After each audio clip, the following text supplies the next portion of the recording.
ओम अखंडानंद संबोधो वंदनादि यस्य जायते गोविंदं तमहं वंदे चिदानंदतनुं गुरुं शंकरं शंकराचार्यं केशवं बादरायणं सूत्रभाष्यकृतौ वंदे भगवन्तौ पुनः पुनः। ईश्वरो गुरुरात्मेति मूर्तिभेदविभागिने व्योमवद्व्याप्तदेहाय दक्षिणामूर्तये नमः। ओम शांति शांति शांति।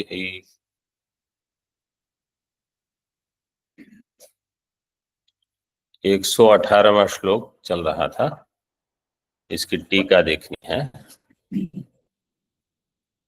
पृष्ठ क्रमांक 33 श्लोक 118। यत् स्वेन दृष्टम, सत्यम के बारे में, यत् स्वेन दृष्टम सम्यक् श्रुतं च तस्यैव भाषणम सत्यम इत्युच्यते। यत् स्वेन दृष्टम, जो मेरे द्वारा देखा गया है, मतलब जो मैंने अपनी आंखों से देखा है, जब से जैसे हम कहते हैं, और मैंने अपने कान से सुना है, ऐसा सम्यक् श्रुतं च तस्यैव भाषणम, उसका अगर आप कथन करते हो तो वो सत्य होगा, ऐसी परिभाषा दी। अन्येन विप्रलंभकेन भाषितम न तत्सत्यम। विप्रलंभक का अर्थ है जो कुछ गलत बताता है आपको, ठगने के लिए।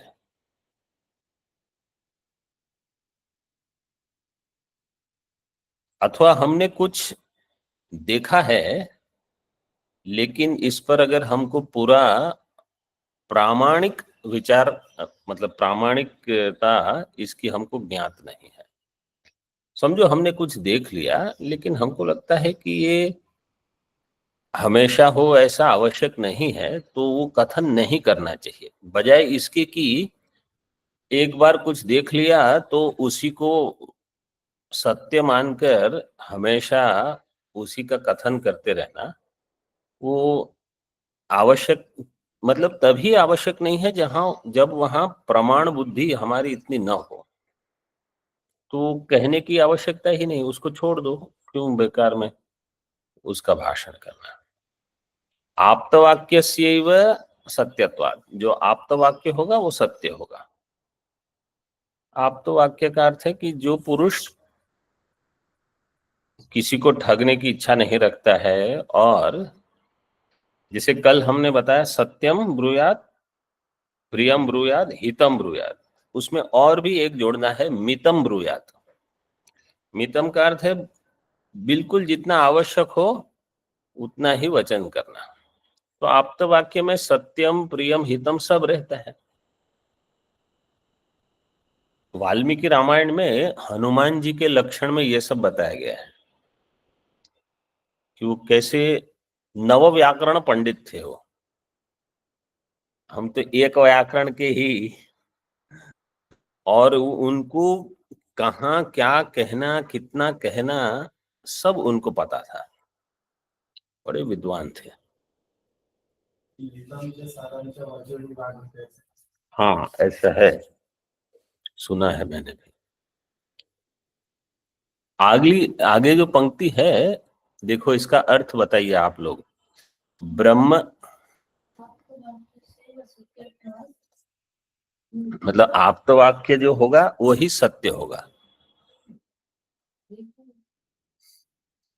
इसलिए हेतु इसलिए है कि इसी वाक्य का भाषण कर सकते हो आप। किसी आप्त पुरुष ने अगर कहा है तो उसका भाषण कर सकते हो। विप्रलंभक का जो वाक्य होगा वो सत्य नहीं होगा। ऐसे मतलब पहली पंक्ति में क्या कहा, अगर आपने देखा है और सुना है वो सत्य होगा। फिर कहा कि समझो आपने देखा नहीं सुना नहीं, किसी और ने बताया, तो किसी और में या तो विप्रलंभक होंगे अथवा आप्त पुरुष होंगे। तो इन दोनों में से अगर किसी आप्त पुरुष ने बताया है तो भले आपने नहीं देखा हो अथवा आपने साक्षात नहीं सुना हो, उनसे सुना हो तो आप उसको प्रमाण मान सकते हो। किसी अन्य ने अगर बताया है और उनमें आपकी प्रमाण बुद्धि नहीं है तो उसका आप सत्य वाक्य करके ग्रहण नहीं कर सकते।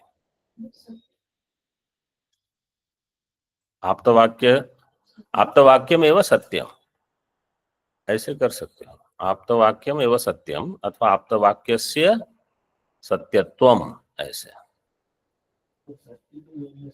सत्यत्वम सत्यत्वाद के बोले सत्यत्वम। हाँ वही, अगर आप्तवाक्यम कहोगे तो सत्यम अथवा सत्यत्वम, आप्तवाक्यम सत्यम इतना कह सकते। हाँ हो जाएगा। हम्म। अगली जो पंक्ति है, ब्रह्म सत्यम इति अभिभाषणम वचनम उक्ति ही सत्यमित्युच्यते, इसका अर्थ क्या है सोच के बताइए। मतलब श्लोक में क्या दिया है, ब्रह्म सत्यम इति अभिभाषणम, पूर्व पंक्ति में दिया है यत् सत्वेन दृष्टम सम्यक् च श्रुतम तस्यैव भाषणम सत्यम इत्युच्यते, यत् स्वेन दृष्टम सम्यक्। और फिर कहा ब्रह्म सत्यम इति अभिभाषणम, इसका अर्थ कैसे लगाओगे आप।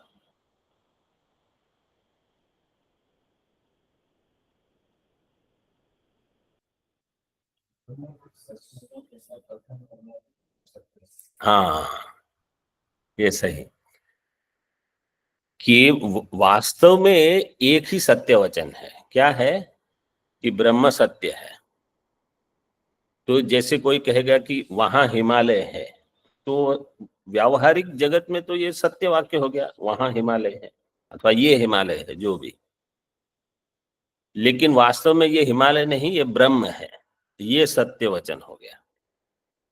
अमुक जीव है चैत्र, चैत्र बहुत अच्छा जीव है, व्यवहार में ये वाक्य ठीक है क्योंकि चैत्र एक अच्छा सुंदर व्यक्तित्व वाला जीव है, शुद्ध जीव है।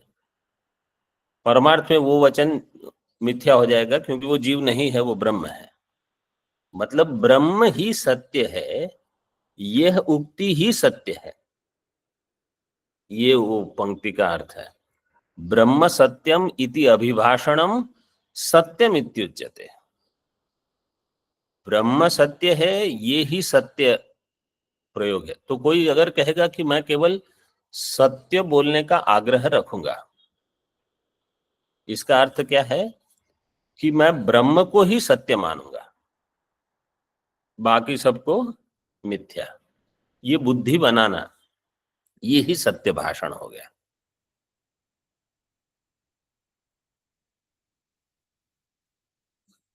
भाष्यकार ने सत्य की परिभाषा देखो कहां ले ली। अब उसकी पुष्टि के लिए उपनिषद वाक्य दिए हैं, अस्ति ब्रह्मेति चेद वेद संतमेनम ततो विदुरिति। अगर कोई कहेगा कि ब्रह्म अस्ति, ब्रह्म अस्ति इति वेद चेत, अगर ऐसा कोई जानता है कि ब्रह्म ही है अथवा ब्रह्म ही सत्य है, अस्ति का अर्थ है सत्यम, तो ततः एनम संतम विदुः, एनम पुरुषम सत्यम विदुः, तो उस पुरुष को बाकी सब कहेंगे हाँ ये सत्य बोल रहे हैं, अथवा ये संत का अर्थ है ये सत वाक्य है, ऐसे संतम विदुः। ये तैत्तिरीय उपनिषद में ब्रह्मानंद वल्ली में है।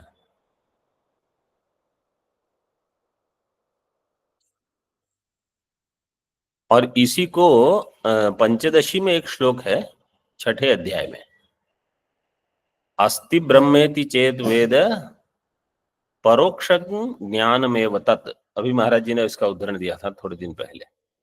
अस्ति ब्रह्मेति चेद वेद परोक्षम ज्ञान में तत्, अहम ब्रह्मेति चेद वेद साक्षात्कार स उच्यते।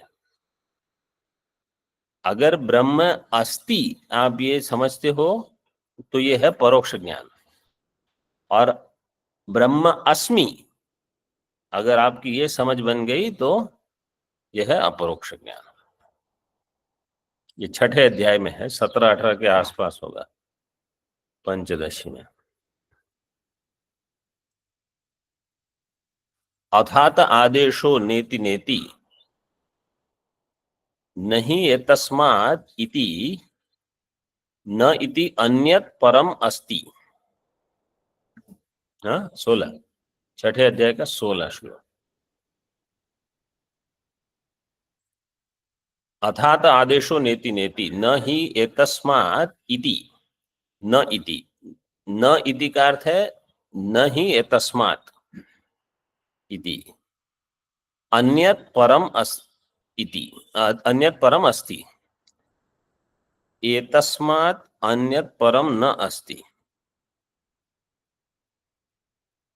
अथ नामधेयम सत्यस्य सत्यम इति, प्राणा वै सत्यम तेषामेष सत्यम।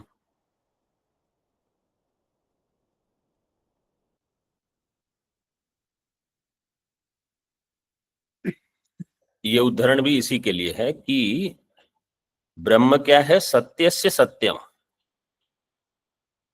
इस व्यावहारिक जगत का सत्य है प्राण अथवा हिरण्यगर्भ, उसका भी जो सत्य है प्राणा वै सत्यम। प्राण मतलब हिरण्यगर्भ, अथवा प्राण से ले लो जो समष्टि समष्टि सूक्ष्म प्रपंच है, वो सत्य है जिसके बल पर सब व्यवहार होता है। उसका भी जो सत्य है तेषाम एषः सत्यम, उसका भी जो सत्य है वही वास्तविक सत्य है। इत्यादि श्रुति भी ब्रह्मणः सत्यत्वं प्रतिपादितम, इन सब के द्वारा ब्रह्म का सत्यत्व प्रतिपादित हुआ है। तदेव सर्वस्य सत्यस्य सत्यम, ये सत्य का सत्य है। जैसे कल हम बता रहे थे, एक होगा व्यावहारिक सत्य, एक होगा पारमार्थिक। अन्य सर्वम नेति नेति इत्यादि ना बाधितम, ये जो नेति नेति उसके साथ जुड़ा हुआ है, इसके द्वारा बाकी सबका बाध हो जाता है। अथवा जैसे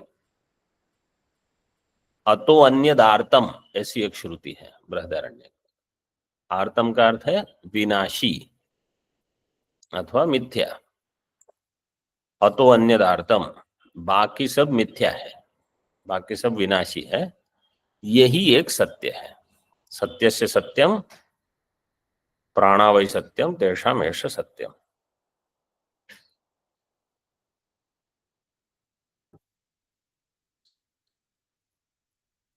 अब निर्ममता,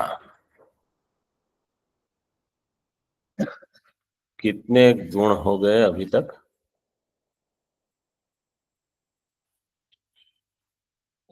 ब्रह्मचर्य, अहिंसा, दया, भूतेषु अवक्रता, विषयेषु अतिवैतृष्ण्यम, शौचम, दंभ विवर्जनम, सत्यम।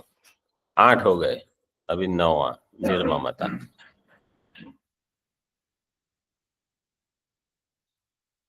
इसमें सभी में सभी गुण पहले से हो ये तो इतना आवश्यक नहीं है। कुछ गुण अगर हम में है तो बाकी का धीरे धीरे चयन करना चाहिए। कैसे गोस्वामी जी ने कहा है, समिति समिति जल भर ही तलावा, जिमि सद्गुण सज्जन पही आवा। तालाब कैसे भरता है? जब वर्षा होती है तो एक एक बूंद वहां इकट्ठी होती है, पहले से पूरा भरा हुआ नहीं होता।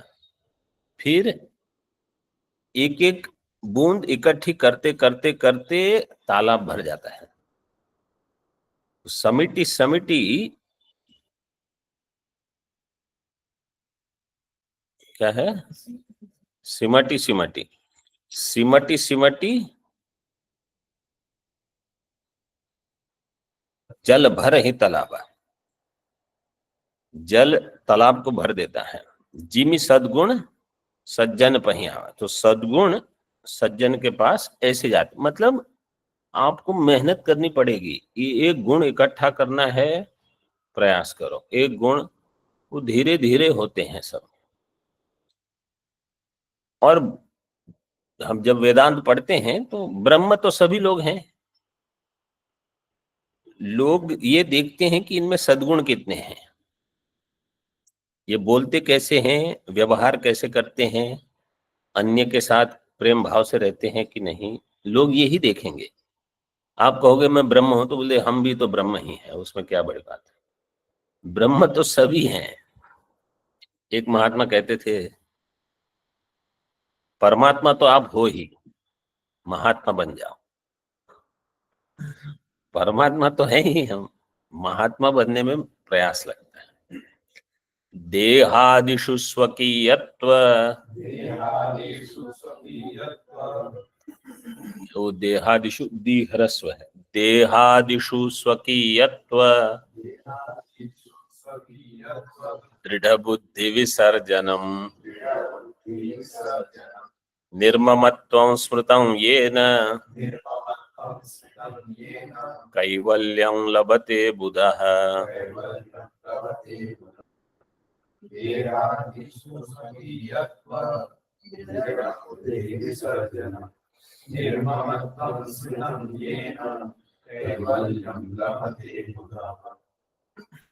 देहादिषु स्वकीयत्व दृढ़ बुद्धि विसर्जनम निर्ममत्वं स्मृतम येन बुधः कैवल्यम लभते। श्लोक बहुत सरल है, अन्वय भी लगभग बहुत ही सरल है। भाष्यकार ने वैसे ही उनका रहा है पहले से, सरल श्लोक की रचना, विचार में भी बहुत सरलता, साधकों को कभी ये न लगे कि ये बहुत कठिन हो जाएगा। देहादि में ये मेरे हैं, स्वकीयत्व दृढ़ बुद्धि, उसका विसर्जन करना, यह है निर्ममत्व। निर्ममत्व हम मतलब निर्मम और निरहंकार साथ में लेते हैं। पहले निर्ममत्व हो, फिर निरहंकारत्व होगा। टीका में उसको लिया है थोड़ा। भाष्यकार कहते हैं भगवान ये न बुधः कैवल्यम लभते, जिसके द्वारा विद्वान, बुधः का अर्थ यहां होगा विद्वान, कैवल्य मुक्ति को प्राप्त कर लेगा। मतलब निर्ममत्व होगा, मेरा कुछ नहीं है यहाँ। इस बुद्धि से अगर हम जिएंगे तो आपको मोक्ष हो जाएगा। क्योंकि कहीं भी अगर अहंता ममता होगी, वही आपका प्रतिबंध होगा, वही विघ्न करेगा।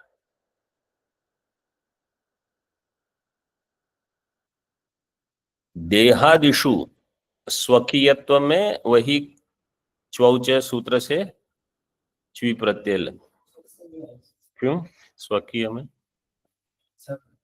छ प्रत्यय से हो जाएगा।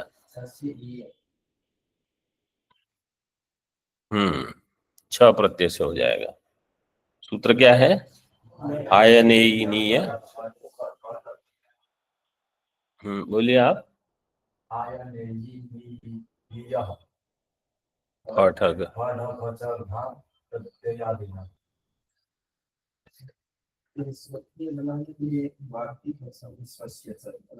स्वस्य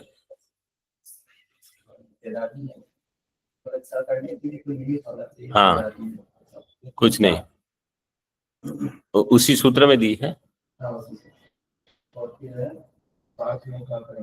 हाँ,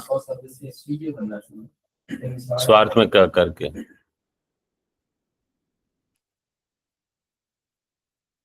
स्वकीयत्व दृढ़ बुद्धि विसर्जनम, स्वकीय मतलब ये मेरा है, इस प्रकार से। स्वस्य इदम इति स्वकीयम, नहीं बनेगा। तो केवल स्वार्थ में कब प्रत्यय करके। हाँ,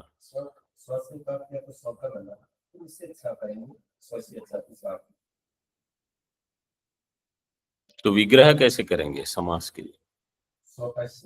स्वकस्य इदम,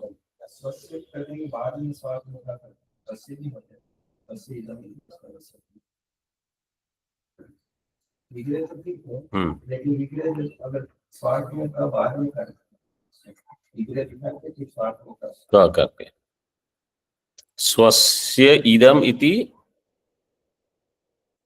स्वकीयम, तस्य भावः स्वकीयत्वम्। दृढ़ा च असौ बुद्धिश्च, दृढ़ बुद्धि, स्वकीयत्व दृढ़ बुद्धि दिया है। दृढ़ा बुद्धि, दृढ़ा च असौ बुद्धिश्च इति दृढ़ बुद्धि, स्वकीयत्वे दृढ़ा बुद्धि। स्वकीय मतलब जो मेरा है, इसमें ऐसी बुद्धि हो कि ये मेरा ही है, ऐसे मेरा है, ठीक है, उपयोग में अभी आ रहा है, वो साधारण बुद्धि हो गई, वहां दृढ़ बुद्धि नहीं है। और अगर हम जानते हैं कि ये केवल व्यवहार के लिए मेरा है, जैसे दृष्टांत कैसे हम देते हैं, समझो आप यहां से ट्रेन में कुंभ गए, मतलब प्रयागराज, तो आप ट्रेन में जा रहे हो, कहीं बैठे हो सीट में, कोई आके पूछेगा ये सीट किसकी है, तो आप क्या कहोगे? मेरी है। वास्तव में वो किसकी है? सरकार की है, वो रेलवे वालों की है। आप तो वहां केवल कुछ भाड़ा दिया है आपने, एक शहर से दूसरे शहर तक पहुंचने के लिए, बस। जैसे ही वो निमित्त पूरा हुआ, कोई पूछेगा ये सीट किसकी है, बोले हमारा तो नहीं है, ये हमारा पूरा हो गया, यहाँ आप निकल गए। तो वहां स्वकीयत्व बुद्धि कभी दृढ़ नहीं होती। मतलब जो जानने वाले हैं वो पहले से जानते हैं। जैसे वहां जब ट्रेन में आप बैठे हो, समझो कोई पंखा है, कुछ आवाज करता है, करते ही है वहां कट कट कट कट बहुत। अब आप उसको ठीक करने थोड़ी बैठोगे, आप कहो हमको 3 घंटे 5 घंटे 10 घंटे बैठना है, जैसे हमारा काम पूरा हुआ हम निकल जाएंगे। यहाँ कुछ ठीक ठाक नहीं करना हमको, क्यों? क्योंकि वहां आपकी स्वकीय बुद्धि नहीं है। लेकिन जिस कुटिया में आप रहते हो, वहां कुछ हुआ तो बोले करना पड़ेगा, क्योंकि यहाँ थोड़ा अधिक समय हमको देना है। तो अब शरीर में होता है तो और थोड़ा ध्यान देना पड़ेगा, क्योंकि वो श्रवण साधना में विघ्न हो जाएगा। इसलिए स्वकीयत्व दृढ़ बुद्धि तस्याः सखीयत्व स्वकीयत्व दृढ़ बुद्धिर विसर्जनम, विसर्जनम त्यागः स्वकीयत्व दृढ़ बुद्धि विसर्जनम। ये स्वकीयत्व दृढ़ बुद्धि जो है उसका त्याग करना, यही निर्ममत्वम है। निर्ममत्वम स्मृतम येन बुधः कैवल्यम मुक्तिम लभते, जिसके द्वारा विद्वान पुरुष कैवल्य मुक्ति को प्राप्त कर लेगा। आप लोगों का अभी गीता भाष्य 11वां श्लोक का चल रहा है ना, उसमें ये पंक्ति आती है, अहम ऐशाम ममयते। भगवत गीता भाष्य में कि अर्जुन का जो विषाद है, अथवा भगवत गीता का जो आरंभ है, उसका मूल क्या है? तो भाष्यकार ने ये पंक्ति दे दी, अहम ऐशाम ममयते। अर्जुन की बुद्धि में ये उपस्थित था कि मैं इनका हूं, भीष्म द्रोण इन सब का, और ये मेरे हैं। ये बंधन का कारण हो गया, इसके कारण विषाद हुआ। तो कहीं भी जब ये बुद्धि बन जाती है कि ये मेरा है और मैं इनका हूं, मतलब मेरे सिवा और कोई इस पर हक नहीं कर सकता, और ये सब इनका मुझ पर हक है, ये सब जो है यही भ्रांति है। इति पुत्र मित्र कलत्र सुहृद स्वजन संबंधी बांधवेशु भ्रांति प्रत्यय, ये दो प्रत्यय है, भ्रांति प्रत्यय है। अहम ऐशाम ये एक, मम एते ये दूसरा। महात्मा लोगों को पुत्र मित्र कलत्र में तो भ्रांति नहीं होती, उनको सेवक में हो सकती है कि ये मेरा है, शिष्य में ये मेरा है। तो पहले से आप समझ लो, आपको केवल अपने आप को पढ़ाना है। जैसे समझो अभी पाठ चलता है, तो इस पाठ में मुख्य श्रोता कौन होगा? तो जो वक्ता है उनको यही समझना है कि मुख्य तो मैं ही हूं। मतलब मुझे अपने लिए ये पाठ चला रहा हूं, ताकि क्या है वो वाक्य, स्वांत सुखाय। किस लिए हम करते हैं? अपने परम सुख के लिए। तो कभी हमको ये बुद्धि बन गई कि मैं इनको पढ़ा रहा हूं, उनको पढ़ा रहा हूं, तो फिर ये हो जाएगा कि जब उनका व्यतिरेक होगा तो मेरा क्या होगा? तो आप ब्रह्म विद्या पढ़ाते पढ़ाते भी बुद्धि आपकी यही हो जाएगी कि मैं बिल्कुल विकलांग हो गया उनकी अनुपस्थिति में। ऐसा कभी नहीं होना चाहिए। कोई हो ना हो, आप अपना, आपकी परमात्मा ने आपको मनुष्य शरीर और ये साधना का अवसर किस लिए दिया है? आप अपने आप का मोक्ष प्राप्त कर लो, बाकी कहाँ अटकना है आपको।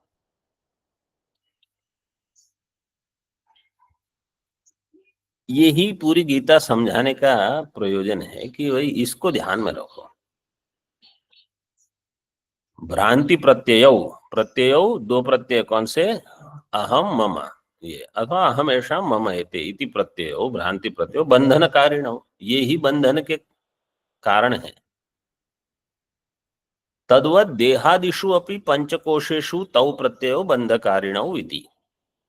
इसी प्रकार देहादि में, पंचकोशों में भी अहम मम, जैसे बाह्य चीज में पुत्र मित्र कलत्र आदि में अहम मम प्रत्यय भ्रांति है, इसी प्रकार पंचकोशों में भी ये है कि मेरा देह, मेरा, ये भी आपका कुछ नहीं, आप केवल ब्रह्म हो।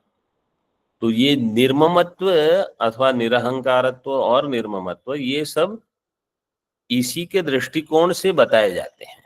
तो आरंभ में कम से कम इतना हो जाए कि हमारी यात्रा में केवल 5 कोश रहे। अन्य जो कोश है उसको हम पहले से समझ लें कि ये तो मेरे नहीं है। जैसे विवेक चूड़ामणि आपकी तो हो गई है, आप लोगों ने पढ़ी है? नहीं, मतलब पढ़ी है तो ठीक है, इतना ही पर्याप्त है अभी तो। अथवा और भी कोई ग्रंथ ले सकते हो। विवेक चूड़ामणि इसलिए क्योंकि जैसे ऐसे ग्रंथों में पंचकोश विवेक का वर्णन होता है, ठीक है? पंचकोश से क्यों आरंभ करते हैं? मान के चलते हैं कि उससे अधिक आपका कोई तादात्म्य पहले से नहीं रहा। मतलब छठा, सातवां, आठवां जो कोश होगा, पुत्र मित्र कलत्र क्षेत्र धन, ये सब तो आप पहले से छोड़ दिए हो। अभी आपके केवल 5 कोश में ही अहम मम रह गया। तो विवेक वहां से आरंभ करेंगे, तो उनका जब निषेध हो गया तो सबका निषेध हो गया। अब जो कहेंगे कि नहीं नहीं, मेरे तो 5 के अलावा और भी कोश हैं, तो आपको यात्रा वहां से शुरू करनी होगी। तो यहां यही कहा है कि जब तक अर्जुन को ये बुद्धि थी कि भीष्म और द्रोण और ये सब हैं, इन सब में ही मेरी अहम बुद्धि है, मम बुद्धि है, तो उनकी यात्रा तो वहां से आरंभ होगी। फिर आपको पहले बहुत कुछ करना पड़ेगा, क्योंकि ये सारे प्रत्यय बंधन के कारण है। तो जितना वो सब छूट जाता है, उतना पंचकोश विवेक बिल्कुल शुद्ध हो जाएगा। अब स्थैर्यम, ये स्थैर्यम भी वहां दिया है, स्थैर्यम आत्मविनिग्रह। गुरु वेदांत वचनैर निश्चितार्थे दृढ़ स्थिति। तदेकवृत्त्या तत्स्थैर्यं नैश्चल्यं न तु वर्ष्मणः।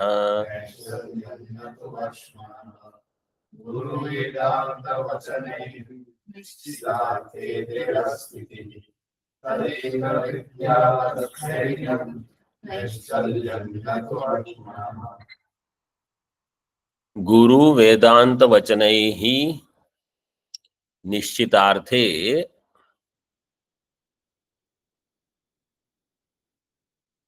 दृढ़स्थिति ही तद एकवृत्त्या तत्स्थैर्यम नैश्चल्यम। तो ऐसे ही अन्वय करना है, न तो वर्ष्मणः नैश्चल्यम स्थैर्यम। न तो वर्ष्मणः नैश्चल्यम, वर्ष्मणः का अर्थ है शरीर का, स्थूल शरीर स्थिर रहना, ये स्थैर्यम नहीं है।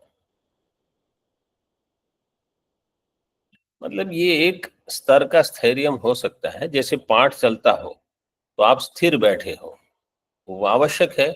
इधर उधर कुछ करते रहना, व्यर्थ में कुछ, जैसे हाथ में कुछ है, पेन पेंसिल लेखनी, तो बस ऐसे हिलाते रहना, पैर हिलाते रहना, ये तो बहुत ही निम्न स्तर के विद्यार्थी के लिए। उससे उच्च शरीर का स्थैर्य हो, यहाँ वहां कुछ भी शब्द हो, आपका ध्यान जाए ही नहीं, आप केवल वहां आचार्य को देखते रहो, श्रवण करते रहो। आचार्य को देखते रहना बहुत आवश्यक है। मतलब कभी कभी कोई विद्यार्थी कहीं ऐसे पीछे बैठते हैं, जानबूझ के शायद बैठते होंगे कि कोई आचार्य मुझे देखे नहीं, ताकि मैं आंख बंद करके ध्यान करूं या जो भी समाधि लगा दूं। वो ठीक नहीं है। आपका ध्यान होना चाहिए, क्योंकि आचार्य के मुख पर क्या भाव है उससे आपको समझ में आ जाता है कि वो क्या बताना चाहते हैं। और कभी बहुत चीजें केवल आंखों से ही बता देते हैं, तो सभी वहां ध्यान रहता है हमारा, और एकाग्रता होती है उससे। अन्य अन्य यहाँ देखते मैं सुन रहा हूं, तो इससे लाभ नहीं होता, मतलब होता है बहुत कम। तो शरीर का स्थैर्य आवश्यक है, लेकिन यहाँ क्या कहा है, गुरु वेदांत वचन ही निश्चित अर्थ जो होगा उसमें दृढ़ स्थिति है। गुरुश्च, टीका में देख लो इसका अर्थ दिया है, गुरुश्च वेदांतश्च गुरु वेदांतौ तयोर वचनानि, गुरु वेदांत वचनानि द्वंद्वान्ते श्रूयमाणं पदम प्रत्येकम अभिसंबध्यते। ये द्वंद्व समास है, गुरु वेदांत, उसके अंत में है वचन शब्द, तो गुरु का भी वचन, वेदांत का भी वचन। तयोर वचनानि गुरु वेदांत वचनानि तैः गुरु वेदांत वचनैः निश्चितार्थे, निश्चितो अर्थः पदस्य वाक्यस्य च प्रमाण बुद्ध्या गुरु वेदांत वाक्यानि श्रुत्वा तर्कतस्य निर्धार्य। गुरु और वेदांत के वाक्य, उसका पद ज्ञान हो, पदार्थ ज्ञान हो, वाक्यार्थ ज्ञान हो, इसको प्रमाण बुद्धि से स्वीकार करके, गुरु वेदांत वाक्यानि श्रुत्वा प्रमाण बुद्धिया श्रुत्वा, प्रमाण बुद्धि से श्रवण करके, फिर तर्कतस्य निर्धार्य, तर्क से उसका निर्धारण, तर्क से का अर्थ है युक्ति से, निर्धार्य तद एकवृत्त्या, एकवृत्त्या का अर्थ है तस्मिन् निर्धारिते अर्थे एकवृत्त्या बुद्धेः एकाकार वृत्त्या, मतलब सजातीय प्रत्यय प्रवाह रूपेण या दृढ़ स्थिति ही, वहां एकाकार बुद्धि बनती रहे, जो बताया है उसमें। तो इसमें और भी कुछ जोड़ सकते हो, जैसे शास्त्र कहेगा कि वहां षड्विध लिंग तात्पर्य निर्णय के साथ, और जैसे जब कक्षा चलती है, बहुत विद्यार्थी हो तो कभी कुछ आदेश किसी विद्यार्थियों के लिए रहता है, कुछ आदेश किसी अन्य विद्यार्थियों के लिए रहता है। जैसे हमारे यहाँ सुबह समझो जब पाठ चलता है, उपनिषद पाठ, तो कोई ऐसे विद्यार्थी है जो बिल्कुल पहली बार भाष्य देख रहे हैं, भाष्य कहाँ क्या है, टीका क्या है, टिप्पणी वो लगाने का प्रयास कर रहे हैं, तो उनको तो अभी शब्दों से ही परिचय चाहिए कि ये क्या शब्द है, ये क्या शब्द है, वेदांत वाक्य का अर्थ क्या हुआ, सजातीय प्रत्यय प्रवाह इसका अर्थ क्या है, ऊपर पहली बार अध्ययन कर रहे हैं। और कोई ऐसे विद्यार्थी वहां बैठे रहेंगे महात्मा जो 3-4 बार पढ़ चुके हैं, एक आध बार पढ़ा भी चुके हैं और फिर से श्रवण कर, तो उनको वहां केवल ब्रह्मनिष्ठा चाहिए। उनको वहां ये नहीं चाहिए कि सजातीय प्रत्यय का अर्थ क्या होगा और 5 कोश में पहले विज्ञानमय आएगा कि पहले मनोमय आएगा, ये चिंतन वो थोड़ी करेंगे। अब वो तो हो चुका है, उनकी वो यात्रा पूरी हो गई है। तो कक्षा मतलब पाठ में तो सभी लोग बैठे हैं, लेकिन किसको क्या ग्रहण करना है, वहां कौन किस प्रकार की एकाकार वृत्ति बनाएगा, वो हर व्यक्ति पर निर्भर होगा। हर महात्मा, उनको पता है कि मेरा यहाँ प्रयोजन क्या है, मेरे पास समय कितना बचा है अब जीवन में। जो समझो 20 की आयु वाले हैं, अब उनको 60 साल बचे हैं, और जो बहुत आगे चल गए हैं, जिन्होंने यात्रा कर ली है बहुत सारी, उनके पास इतना न समय है न धैर्य है कि अभी वो सब मैं कहाँ करूंगा, अब वो पूरा हो गया। तो केवल उनको बस अंतिम अंतिम जो है वही बाकी है उनका। तो उनकी दृढ़ स्थिति वहां रहेगी। फिर मतलब गुरु वेदांत वचन में सब आ जाएगा, लेकिन किसके लिए क्या आवश्यक है, वो तो जब हम पहली कक्षा में होते हैं ना, तो हमको लगता है कि यही सही है। जब आप चौथी पांचवी कक्षा में जाते हो तो तब पता चलता है कि नहीं, वो इतना सही नहीं था, उस समय ठीक था, अभी तो कुछ और चाहिए मुझे।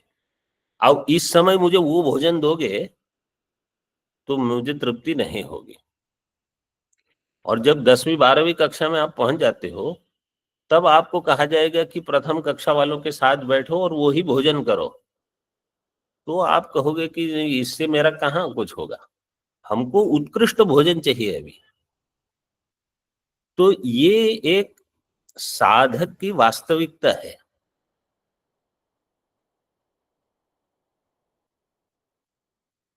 उनका मन वहीं टिकेगा।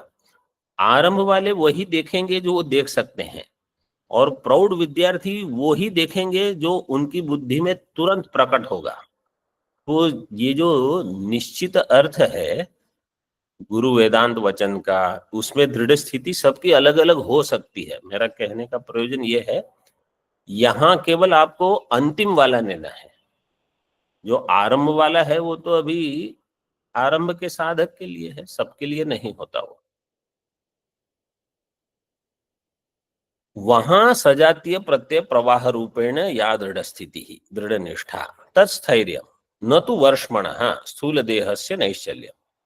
स्थूल देह को निश्चित स्थिर करके बैठना, ये क्या है, शरीर नैश्चल्यम तो बालानाम एवं साधनम।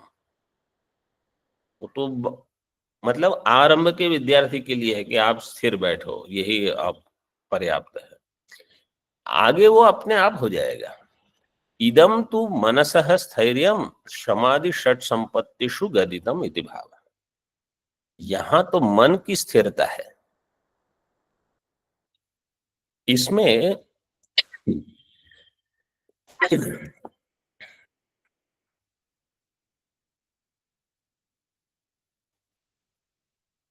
साधन में स्थैर्य हो, ये भी एक अच्छा गुण माना जाएगा। जैसे समझो हम कुछ संकल्प लेते हैं कि श्रावण सोमवार को हम कुछ रुद्री करेंगे या कुछ शिव जी का कुछ अनुष्ठान लेते हैं, तो ऐसे नहीं कि 2 सोमवार तो कर दिया, अब तीसरे सोमवार करने की कोई आवश्यकता नहीं, ऐसे नहीं।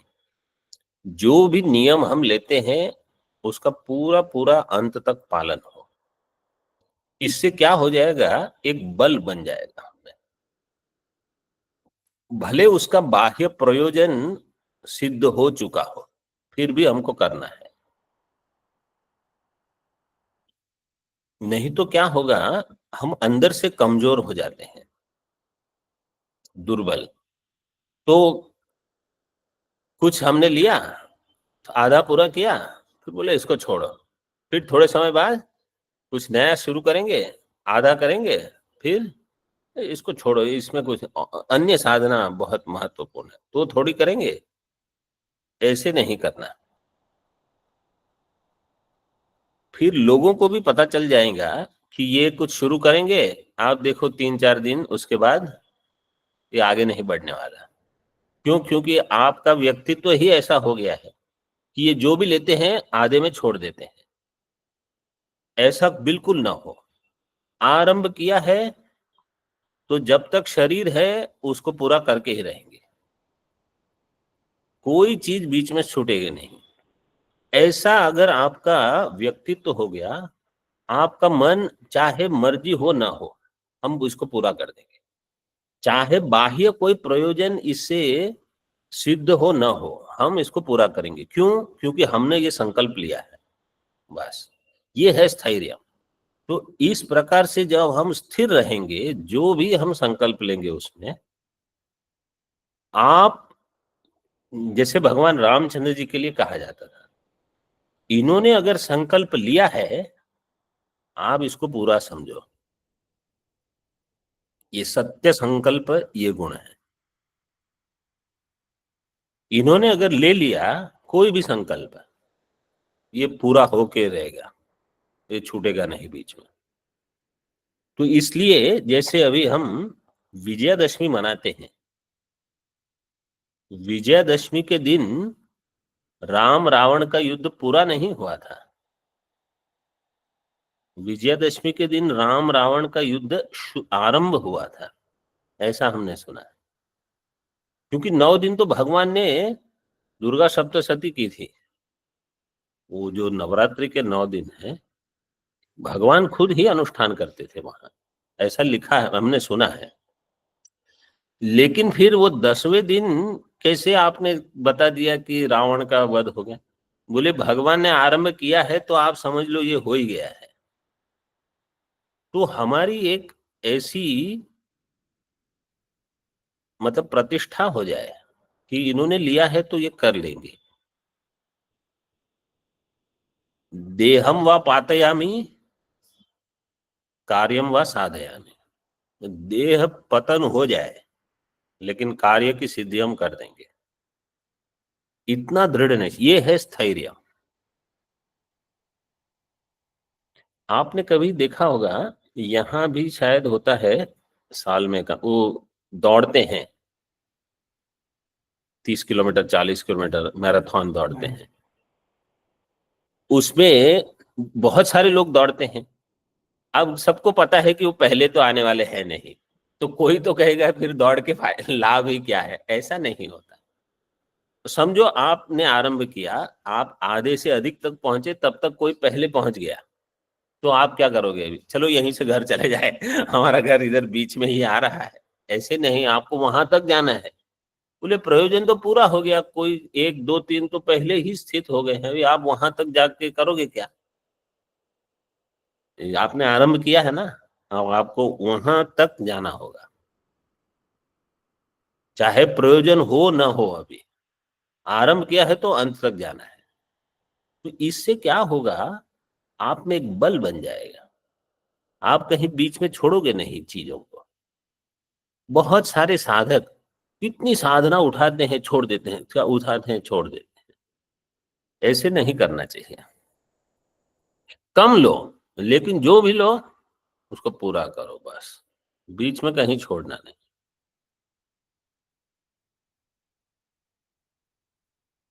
तो यहाँ स्थैर्यम इस अर्थ में लेना है। अभिमान विसर्जनम, ये भी एक बहुत महत्वपूर्ण है। विद्येश्वर्य तपो रूप कुलवर्ण आश्रमादिभिः संजाताहंकृतेस्त्यागस् त्वभिमान विसर्जनम।